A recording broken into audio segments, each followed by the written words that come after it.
Hello and welcome. Today, I'm joined by Kayla Grayson, the Chief Operating Officer at Viles Beckman. Kayla is a Navy Chief Petty Officer who has spent 20 years leading sailors, and she has successfully transitioned that into leading the DNA of a powerhouse U.S. law firm. We are going to discuss how she's building a five-star law firm by leveraging AI to create unreasonable hospitality for clients.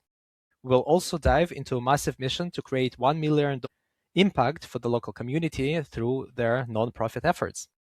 Kayla, welcome to the Growth Switch. Thank you so much for having me. Now, you have non-traditional law background. Do you want to share how your experience with the military helps you transition into your legal career? Absolutely. So when I graduated high school, I pretty much just wanted to go out and get life experience. And so I chose to join the Navy right out of high school and went and got to travel the world. So I still am a master at arms in the Navy. Started off as an E1 and worked my way up. Spent some active duty time there and then got out and went reserves. And so right now I'm a chief petty officer, which is an E7 in the Navy, and it's a really highly regarded leadership role. And I've been a chief now for several years. And through that, I've learned a lot of leadership skills and life experiences of leading sailors, especially in high impact decision making, that sort of thing that I've been able to take over to my civilian career in the law firms. If you could maybe take one specific skill or mindset that helped you to transition, what would you say it is? I think it's really servant leadership. As a chief, they teach you that it's all about knowing your sailors and knowing the people that you lead. And that's always stuck with me is no matter where I'm going, if it's in the military or if it's in the civilian, I'm here to lead the team that's in front of me. And it doesn't mean that that's all about me. It means about them and how can I find their like internal motivation, so to speak, and to help them feel fulfilled and help them kind of drive them to the mission that we're trying to achieve. And so one of the things that I love is, and really what I've brought over into the civilian sector is that camaraderie, that culture. When I left active duty, I was yearning for that. In the military, you have a unit and it's very close knit and everybody feels like a family. And even though you're away from your family, you feel supported. And when I first went into the civilian sector, I just didn't feel that and I couldn't find it anywhere.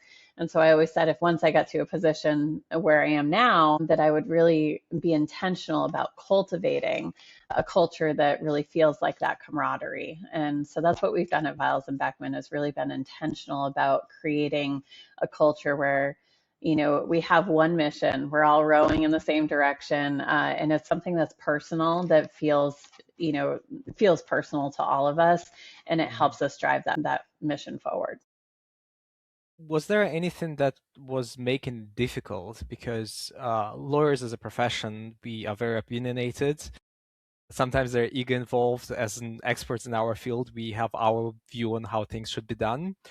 So did it create any friction when you were building that culture of camaraderie?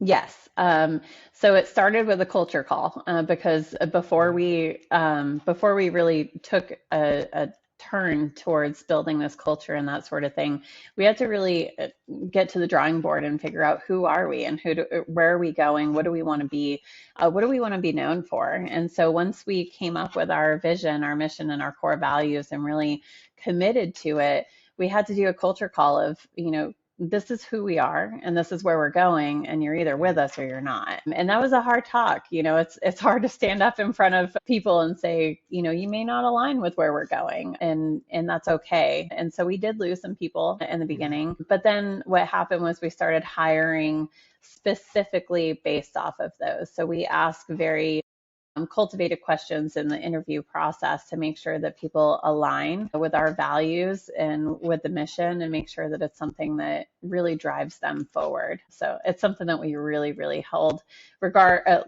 regard and hold close to us. You said something that I think is very important to double click on. When you had that conversation, you had to have some difficult conversation, and not everybody made the transition. For the law firm owners that maybe also feel that the culture is not quite aligned, but they're afraid to have difficult conversations because they have somebody who's really good and maybe not quite aligned in the culture, but it's hard for them to imagine letting that person go. How would you advise your colleagues to approach those hard conversations? It's so hard, especially when you have what we call like an A player, Mm, somebody that is a high producer who's been with the firm for a long time, but it only takes one person to infect your culture. And so that person may be producing extremely well and top of the leaderboard and everything else, but if they come in with a negative attitude and they're constantly cutting down what you're trying to build, it's infectious and it's going to infect the rest of the team. And so I would say it's, you have to protect your culture at all costs. You have to protect, mm, your vision, your mission and values. And so, first and foremost is having that conversation with them and letting them know how much you value them and that you want them to stay and see if it's like just a misalignment thing that can be corrected. But if it can't, I mean, unfortunately, as long as they're there, they're going to continue to infect what you're trying to build. certainly. Like everybody, like you said, has to row in the same direction. How do you figure out what is your DNA when you are deciding how to build a firm? How do you have that initial conversation? Because oftentimes, if somebody is to ask a firm what makes you different, the things that initially come out, the first reaction, it's usually exactly what you would expect. We do great work, we care about the clients, which is good position, but it's a benchmark. It is what to be expected. So how do you go deeper into finding out that unique DNA that the firm should have that gets everybody aligned?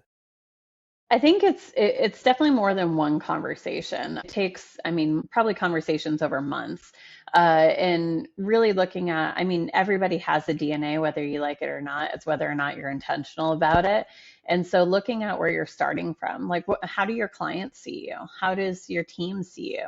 How does the community see you? And then sometimes it's looking in the mirror and being like, is that how you want to be seen? And then, kind of looking at it from that perspective of, okay, this is how clients, team, community, they all see you, and colleagues, opposing counsel even, and then looking at, okay, is this who we want to be? Or, we need to pivot.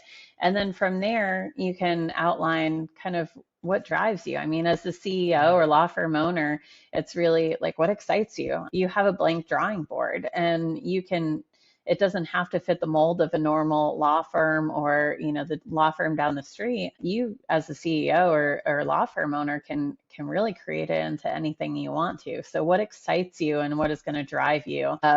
And that's how you create your mission. And then what core values are you to a core and the law firm to a core, that ties into that. And so once you mhm, get that, I mean, like I said, it's a long process. We made the mistake of kind of getting in a room the first time for like an hour and being like, okay, these are cool words. Let's put them on the wall. And we tried it, and it just mhm, wasn't genuinely us. And after a couple of years, we had to kind of reformat that and refresh our core values to be like, this is genuinely who we are. mhm. And that was really when our culture catapulted. So there was definitely a reiteration process. It wasn't like the Mhm. first draft is perfect and everybody's on the same page. It was something that took a while to adjust and see if it's a good fit. Yeah, absolutely. Yeah, I think it's, if you're not constantly working on your business, and then, you're not going to continue to grow. It's like a marriage, right? Marriage is hard Mhm, work and you have to always work on it. It's the same thing with the business is, myself and Michael, the CEO of Viles and Beckman, we meet every Tuesday and we're looking at long range stuff. We do quarterly retreats with our leadership team and look out, a year, 3 years, 5 years, just constantly working on our goals, our vision, mhm. and then asking the question, is our vision big enough? Have we outgrown our vision? Do we need to change it? And that sort of thing. You mentioned that you also changed the way you hire and you expand the team based on those culture criteria that evolved with time. Can you maybe give one example of the criteria and how that translated into your recruitment process? Yeah. So one thing for us is we have the trademark of the five-star law firm, and everything in our law firm is really surrounding the idea of unreasonable hospitality and serving clients from the very first phone call to the point that they feel like family. And so that's very, very important to us when we're hiring. And so one of our core values is exceptional service. And so when we're interviewing, I want to hear ways that they have delivered exceptional service in their prior jobs, or how they've also been on the receiving end of it. And, hearing what their definition of exceptional service is through that tells me whether or not they really understand what exceptional service is.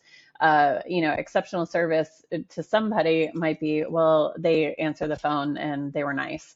Whereas another one is, well, I was on the phone with this person and they told me that their mom had died and the mom's favorite color was purple. So I sent them purple flowers in memory of their mom. Like, there's a difference there between answering the phone and being nice to going above and beyond to make somebody's day. And we lean more on the going above and beyond to make somebody's day. And so those are kind of the answers that we look for that align with our core value of exceptional service. It's also not just about doing the work. It's thinking like, what's the extra step that can be Yes. taken along the way and implementing it.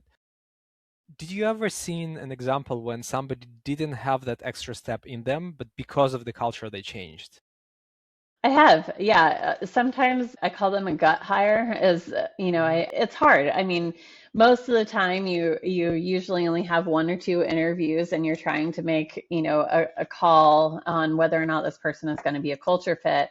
And so sometimes you just get that gut feeling of this person is going to be it. And so I have made some gut hires, like I say. And one of the things that we're very intentional about is onboarding. So we onboard every single new hire, whether it's a receptionist or an intake specialist or an attorney or a director level leader. We onboard them the exact same way. The first before their first day, they get a welcome package. They get a text message welcoming them. They get a phone call. On their first day, they get another welcome package. We take them out to lunch. We give them an opportunity to meet the team. We welcome them in with, again, exceptional service. We have a celebration survey that they fill out once they're hired, and it tells us all of their favorite things. And so their welcome basket is all of their favorite things, and they see that intentionality. And so going through our onboarding process, which lasts usually about 7 days of just straight onboarding and learning our culture, they're feeling the exact same way that we make our clients feel. And so, I'm a believer that you can't deliver that service until you've been on the receiving end of it first. And so that's why we're so intentional about onboarding. And we've seen through that process people becoming very big advocates for unreasonable hospitality and going that extra mile for our clients. That's a very good experience, I think, because I completely agree. You need to be on the receiving side to see what it looks like, then to seek the opportunities to do the same. What does that look like on an ongoing basis? So once somebody becomes part of the family, part of the firm, are there similar instances throughout their time with you? You mean so like us serving Ongoing them? basis. Yeah. So again, we have celebration surveys, and one of the things that we do is we refresh them regularly. And so we have we use Bonusly in the firm, and so Bonusly is a platform that you can do peer-to-peer recognition, and it's public recognition in our Slack system. And so, but from a management perspective or leadership perspective, you can kind of see who's trending up and going above and beyond, and the peers are recognizing them and that sort of thing. So we use that as one indicator. But then also, if I just see somebody going above and beyond, I'll pull up their celebration survey and send them it down to their favorite latte with the topping just right. Just another hey, I see you. Or hey, this person has been working really, really hard. They just got a great settlement on a great case. Let me I've had some that are working moms, and I can tell that they're tired. And so I'll be like, hey, we're going to pay for a couple of weeks of house cleaning for you, which is for a working mom is amazing. And it's on their celebration survey. So we like surprises. We don't I get this at my my VB anniversary or something like that. It's just, we like to show up when least expected. And to really celebrate them when they're doing a great job in an intentional way that is meaningful for them. I think there's a concept of scaling the unscalable, and too many firms, they try to have a steady rotation of when somebody is recognized, when there are the progress meetings, which takes away some of that magic, being actually seen and being understood. And sounds like what you're doing is a little bit more spontaneous, and because of that, it has a bigger positive emotional impact. for the team? Yeah. I mean, we do have the scalable stuff too. We have the semi-annual performance reviews. We have Shining Star of the Month. We have Q1 Leadership Awards. We have kind of the scalable things as well. Mhm. But the exceptional service part is, yeah, I mean, you can scale it to a certain extent, but you really can't, because that intentionality is really what makes them feel seen, as like, wow, they got my favorite Starbucks latte. They got my favorite, whatever the case may be. It makes them feel seen. And I mean, what does it take? Like 5 minutes to order their Starbucks and send it to them, or send them a Starbucks gift card or something like that. But it's the fact that you took time out of their day to see them and to meet them exactly where they wanted to be. Certainly. What are some of the initiatives that you've implemented as Chief Operating Officer that maybe you're the most proud to share? Oh, man, I'm very big on technology. And so, we have always been what I say on the leading edge of technology, especially for law firms, really. And so we've implemented a lot of different systems. One of the things that we're working on right now, which I'm really excited about a year ago, I was getting my car serviced, and I was sitting in the lobby of a Toyota dealership, and I get a link, and it's my mechanic walking me around my car and showing me my air filter and showing me the level, like fluid levels underneath the hood, and telling me, all of the things that either looked good or things that needed to be repaired or maintained. And I just sat to myself and I was like, if a car dealership can do this, why can't a law firm do this for its clients? And so I have this idea of, I want our team, every time they touch a file, I want a personalized video going out to our clients. So it may just be hey, Mr. Smith, no real update here, but I just want to let you know that I was working on your file today. I hope you're doing well. I hope you're having a great day. As soon as there's an update, I'll let you know. And Mhm. then a video goes to Mr. Smith via text message, and he's like, "Oh wow, they're thinking of me." So that's something that we're working on right now. Again, it goes that exceptional service where most law firms in our industry are calling clients like once a month, maybe. Whereas, can you think of any law firms out there that are giving like a video update to their clients basically every time the file is touched? And so we're working on a platform that's going to help us Mhm. deliver that, that's scalable, because doing it one off isn't going to be. But that's one of the things that we're working on really right now, and I'm really really excited about that. Um, I think it's a great initiative, and as a marketer, I can only apply it for, applaud you for the effort. I think that's a challenging part about client relationships sometimes, that the most times the clients hear from their lawyer if there is an invoice or if something needs their attention, which can be quite stressful. Creating those opportunities where just we are thinking about you, we're working on your case, here's the update, I think it can go a really long way, and it's an amazing initiative. Pushback from the team members in terms of them being worried, being on camera, or what to say, and things of that nature.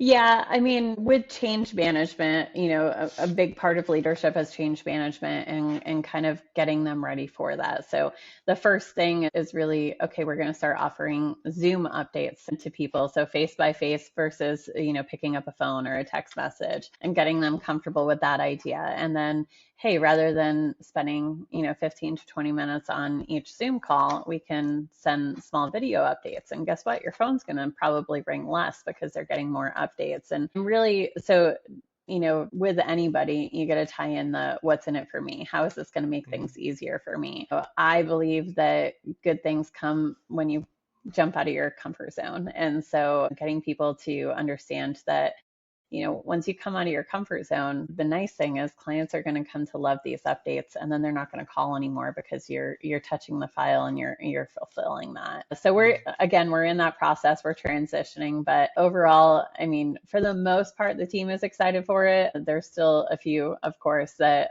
are going to be late adopters, but we're really excited for the initiative.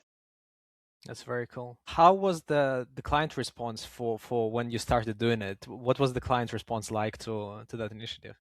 One of the things that we're working out right now is, I think people are hesitant to click on links that they receive via text message. So we're kind of working through that and kind of Mhm. figuring out the best way to manage the expectations and making sure that clients like save the number in their phone so that they know it's coming from us and that sort of thing. But overall, the clients love it. The clients are really appreciative of the updates. And again, it's kind of that like, wow, I've never seen an attorney do this before. So, kind of creating that wow factor for them is something that we're always aiming to do. I think that would be great. And I think that we've also seen become increasingly more important with the AI search and how clients are searching for information now. They want to have answers. And if there is an update to be given to a client, there are probably more potential clients that have the same concern or issue that are searching for information. And I think from the marketing perspective, if you get your team trained on how to record those updates, how to explain those questions, there are also more communication that you can do as a firm to say, this is the type of work that we are doing, this is why it's important, this is how we can help you. And that can also impact the way your firm is growing. Is that Absolutely. part of your conversation at the moment right now to get everybody comfortable with video and potentially, scale that initiative? Yeah, absolutely. We're definitely having those conversations.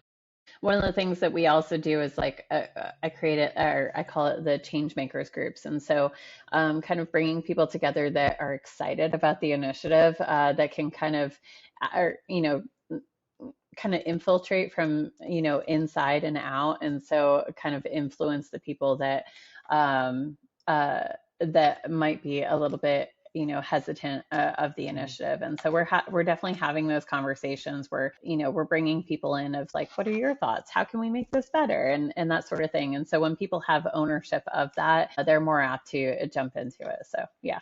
Speaking of ownership, do you maybe have an example of something that an attorney suggested that everybody else took up as an initiative? Because oftentimes when we talk about change management, it's a uh, top to the bottom approach.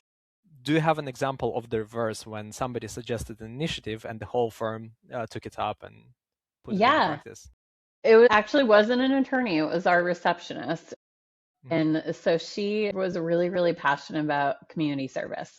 And so she brought this initiative to us and said, hey, one of our core values is commitment to community. What if we had a community service initiative? And, of course, I empowered her and I said, show me what it would look like. Put together a program, bring me a presentation, and let's chat. And so she did an amazing job putting together this presentation and really created a program that has now been adopted as like, I mean, it's one of our monthly initiatives is we Hmm. pay people, groups of people, usually like six, usually up to six people each time, to go out in the community to like mobile food pantries for veterans, community soup kitchens, you name it. I mean, we've even gone over to the Humane Society and helped serve the animals over there and that sort of Hmm. thing. And so we're out in the community serving, and it's helped us like build our footprint even more in the community. And so that's an initiative that really she was empowered. She brought me a little idea and was like, hey, can we do this?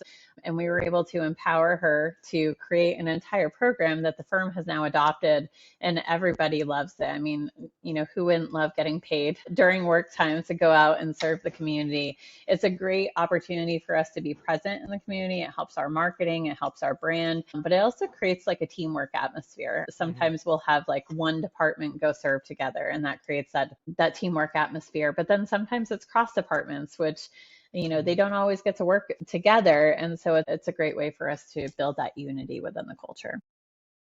It demonstrates how you actually apply your values in practice, not just something that you write in the wall. What are some of the second order maybe consequences that came out of everybody participating? You mentioned that it's of course promotes the, in addition to good that it's making, it's also promotes the brand and helps with the marketing. Are there any other things that became a positive change once you've implemented that initiative? I think it just, it creates like a culture of wanting to serve people more. And it also helps people feel like more connection to our mission because it's Hmm. you're not just sitting in an office all day, you're going out and making a tangible difference in the community. And so they can see the fruits of their labor. If we're able to hit our goals, then we're able to continue funding community programs. And one of the things that we do now is every year we do a survey of what are some things that you want us to support in the Mhm. community.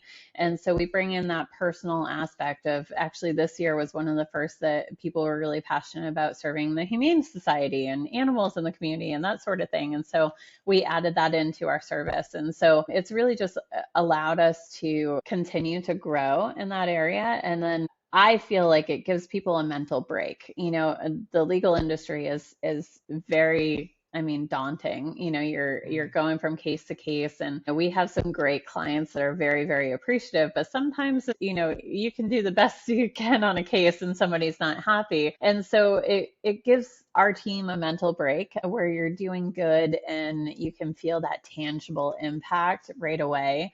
It kind of fills their cup, so to speak, so that they can come back to Mhm. the office refreshed. And we love it. We're on, I think, year 3 of our community service initiative, and it just continues to grow and expand. Amazing. Now, I'm sure somebody in the audience have a smaller law firm and they're thinking, well, it's great for the larger firm, but we are so busy. We are just, heads down in the work. We cannot afford to be distracted and do something that's not billable work. What is your advice to maybe a smaller firm to change how they see it and adopt the same principles of serving the community and the outcomes that can also do for them? Yeah, I think, I mean, we are still somewhat smaller. We started, when I started with the firm, we had 12 team members, and now we're up to 40. So we're still, I would say, a medium-sized firm, and so we understand the pressures of, like, we're so busy. My production Hmm. team feels it quite a bit. But for us, what we look at is, if it's important to us, like if we say commitment to community is a core value, then we need to live that out. And so, it's the same thing with your calendar. If it's important to you, it's going to be on your calendar. If it's important to you and that's really what you want your brand to say or speak, then you've got to find a way to do it. For us, we've built our brand around this because it's something deep to the core for us. We want to be known in the community. We even went so far as to create a nonprofit arm of our law firm, the Viles and Beckman Foundation, because philanthropy is something that we want to be known for. And so if it's important to you and it's in that DNA that you want your firm to be known for, you've just got to find a way. Start small and grow it over time. And scale it up, certainly. You mentioned the growth of your team from when it was smaller to 40 plus lawyers that you have today. What made the biggest difference in growing your practice? Because a lot of lawyers, they are referrals only, word of mouth only, staying busy, but that's not necessarily enough to actually expand the team in a meaningful way for many firms. So what has been the switch that enabled your firm to grow to where you are today? I think one of the things is that we stopped looking at ourselves as just really good lawyers that were running cases, and we really started running it like a business. I think there's this mindset in the legal fields that, I'm a lawyer, cases are going to come to me, and and we're going to do them, and that's fine. But if you really want to grow your law firm, you've got to run it like a business. When we first started and we made this transition towards running things like a business, I was the first person that said, well, law firms are different. Well, this doesn't happen in the legal field. Well, we have this rule or law that we have to abide by.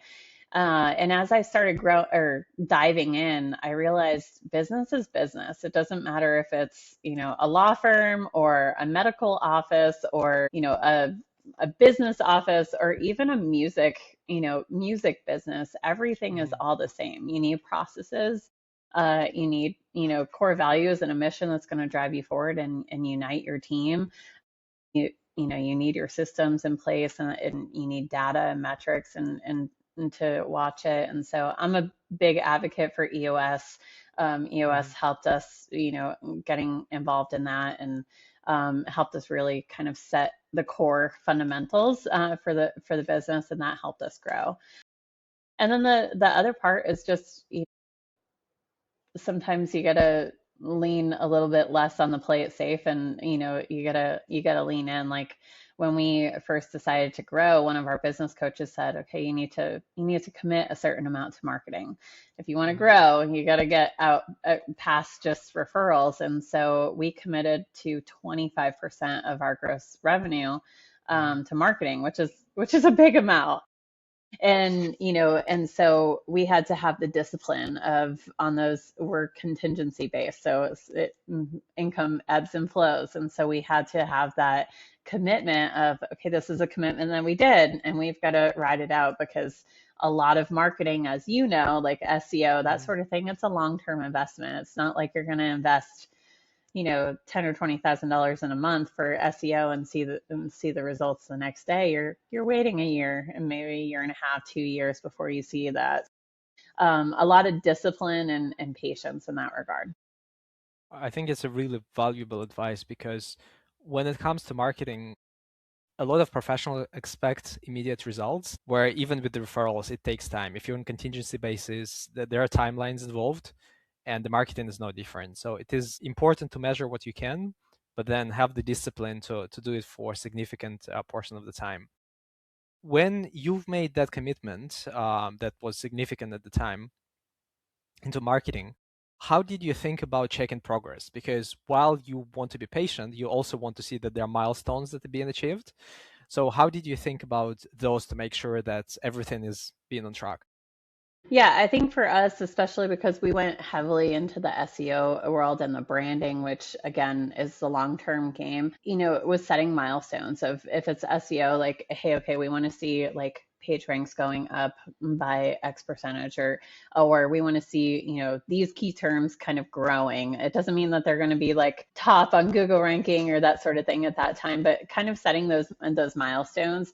And then also working with your marketers. We have an incredible SEO vendor who we've worked with now for a number of years. And when we started with him, I said, what does success look like in a year? Tell me Hmm. what I can reasonably expect in a year's time. And those benchmarks were really important to me, because when we hit them, we actually exceeded them in the first year. I was like, okay, we're on track. I think managing expectations is the biggest thing. Hmm. Again, for business owners or CEOs or marketers, really, you see the money going out, and it's really hard to wait that, year or two. So managing those expectations of, okay, what does success look like in 3 months? What can I expect in this time? What can I expect in that time? And then setting those milestones and measuring that versus your expectations of, well, I just spent X number of dollars last month. Why am I not seeing it this month? I think unfortunately in the industry, a lot of marketing agencies focus on the process, not necessarily outcomes. And that's what they report on. We've did this, or we spend X amount of budget, but not necessarily the outcome. And communicating that together in a partnership is what actually drives the long-term results. Now that you had, sounds like a positive experience, what's your advice for other law firms to find a good marketing partner for them, whether it's maybe a hire for the team or finding a vendor externally? So for external vendors, my philosophy is they need to be an extension of our team. And so that means they're at our marketing meeting, Hmm. or we have a quarterly marketing meeting with all of our vendors. And so if I have an SEO vendor and I have a paid social media vendor, they need to come together as if they're a member of our team, so that we're all aligned. Because I can't have Hmm. SEO putting out content of one topic and then somebody over here putting out ads on another topic. Like, we need to all be aligned and have a strategy. And so that's one of the requirements that I have when I'm hiring an external vendor, is you need to be an extension of my team. I don't want just monthly Hmm. calls with these analytics that I don't own the data on. I want benchmarks, I want explanations, and I also want you to be part of my team and part of those like strategy calls. Hmm. As far as hiring in-house, I think, really what we made the mistake of early on, especially when we Hmm. were growing, is, you think that you just need a marketing person, and you don't realize that there's like so many different layers to marketing. There might be somebody who's great at social media but has no idea about SEO. Or there might be, somebody who knows Google Ads but doesn't necessarily know LSAs. And so what we made the mistake of in the very beginning, especially when we were smaller, was we're going to hire a marketing coordinator and they're going to handle Hmm. all of our marketing. But we didn't really know what to hire for. Hmm. Like what Right. skill sets. And so we hired somebody and had great skill sets, but only in one area. And so I Hmm. would say if you're starting out and you're hiring, sometimes having those external vendors are a little bit more helpful because they have so much expertise. It's really hard to hire one person that has expertise in everything that you need, but you need somebody with marketing experience that can kind of hold people accountable or hold your vendors accountable to make sure that they're meeting your milestones too. I think it's a great advice. We've seen, unfortunately, too many firms try to hire one person to do everything, and then the person wouldn't have the time or the skills to do it properly, and the results would suffer because of that. And I think there is a smarter way to do it by hiring experts that have deep expertise in one particular area. And for some firms, it could also be a period where external vendor, for example, trains somebody in-house to do that skill, and then they can hand over the function if that's what the firm wants. But that way you have somebody with a deep expertise to begin with and set you on the right path, manage your expectations, and educate about what's possible. Yeah, absolutely. So I think that's great advice. What are some of the things that are still, a frontier for you to experiment and improve on in 2026 when it comes to marketing? So marketing is always growing. I mean, I think one of the biggest things right now is how we show up in the LLMs. What are they pulling for? How can we optimize that sort of thing? We're looking at video. Obviously, LLMs are big on video. We're also looking at directories, but really just how do we stand out? I don't always look at what other law firms are doing. I'm more of a think outside the box type of girl, and so I'm looking at what other companies are doing. What is Amazon doing? Hmm. And it sounds crazy, like how are you comparing your 40-person law firm to Amazon? But the reality is, I mean, we're all marketing in the same space. And everybody is trying to grab for people's attention over and over and over. So how do you stand out amongst, everybody that is trying to compete for that space? And so we're constantly looking at, one, how do we pull in on those LLMs, but then how do we stand out in the community? You know, how do we become that like community staple? And so one of those ways is we've committed to making $1 million impact in our community. Hmm. We want to be known for more than just a law firm. We want to be really known as a community impact partner. And so that's one of the things that we're really doubling down on this year. We're actually through our nonprofit arm, we're going to be holding youth summer camps, like leadership camps, kind of going into the community and helping uh, build youth up and build those leadership skills and empower them. One of the things that we're working on now is an entrepreneurial camp for, again, like teenagers who are starting to get those ideas and kind of seeing like, hey, you don't have to just follow the normal path, but like if you really want to create your own business or you want to kind of build that skill, we're here to help you and kind of guide you along the way. I think it's a wonderful initiative because it will be impactful. It will be great for the firm. And I think you're positioned well in the way you execute it because you're doing both good and you're spreading the awareness by building your video platform and taking steps like this. There are so many professionals that are amazing at what they do, but they try to be best kept secret. And it actually does the disservice to their communities and to people looking for them. And I think when you're doing something that genuinely impacts the community and you spread the word, you you help more people, you get the community involved in some of those initiatives as well, if I had to guess. Yeah, absolutely. And I think, somebody told me one time, that you have to constantly be on the top of their mind. Somebody told me a story once, I think it was my business coach, and he said that one of his clients had sent him this like beautiful, I forget what it was, but it was this beautiful thing. And he actually sent it to his wife, and like they were like, oh, wow, look at this. Well, fast forward 6 months later, and he needed a real estate attorney. Hmm. And he just Googled a real estate attorney and hired somebody. And then, the next coaching call, the client was like, well, why didn't you hire me? And he's like, man, like I felt awful. Like he went above and beyond, and he got me this gift like 6 months ago and Mm, everything, but it wasn't top of my mind, and it mm, stuck with me of like, you can do one thing really well, but it doesn't mean that you're going to be top of mind for them forever. And so you have to constantly be on top of mind. And I think the most organic way to do that is to do it through something that you're passionate about. And that's mhm. where we come through the community service, because we're all very, very passionate about it. And so that's how we stay top of mind in the community, is continuously serve them and show up for them. You have to do that for sure. It's an interesting observation as well, because being top of the mind for many firms can relatively easily be fixed with remarketing, but quite often that gets bundled with advertising, and many operators of law firm, they think that it has to be expensive.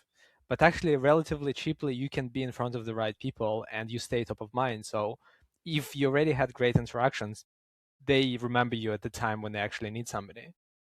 So Absolutely. that's something that we've seen as a low hanging fruit. Kayla, if you could put one message on a post-it note and make sure that everybody in the firm would have that top of the mind, what would you do it for your firm and maybe as advice to the smaller firms as well? Man, that's a good question. I think it's really that, something I haven't shared and I'm very passionate about, and kind of sharing my journey, but I'm living with stage 4 cancer. And so, people usually when they hear that, they're like, I'm so sorry. But I actually view it as a gift, because we walk through life every single day and thinking that we have an infinite amount of days. And I have a gift that I wake up every morning and I can make an impact that day and I can make a difference. And so for me, whether you're in business or you're, a mom, or, whatever you do, you can make an impact today. And that's what I tell my team. That's what I instill in my team. That's what I share with my closest friends and my family, is you were given today. And so you can literally show up and make a difference, and do, you know, make a difference in what you do today. And so I would say just be intentional about what you do, and don't let time just get sucked by. And whatever you choose to do, do it.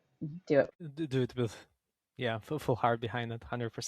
Mm-hmm. Thank you for sharing, Kayla. Yeah. Where can somebody who's watching the episode, where can they learn more about the work that you're doing and the work your firm is doing? Yeah, so our firm is Viles and Beckman. You can find us at Viles and Beckman.com. I'm also on LinkedIn. I love to connect with people on LinkedIn. So you can find me at Kayla Grayson on LinkedIn, and just send me a message. Let me know that you heard this podcast, and I'll go ahead and accept, and we can chat there. Perfect. Kayla, thank you so much for coming on. It's been a pleasure. Absolutely. Thanks for having me.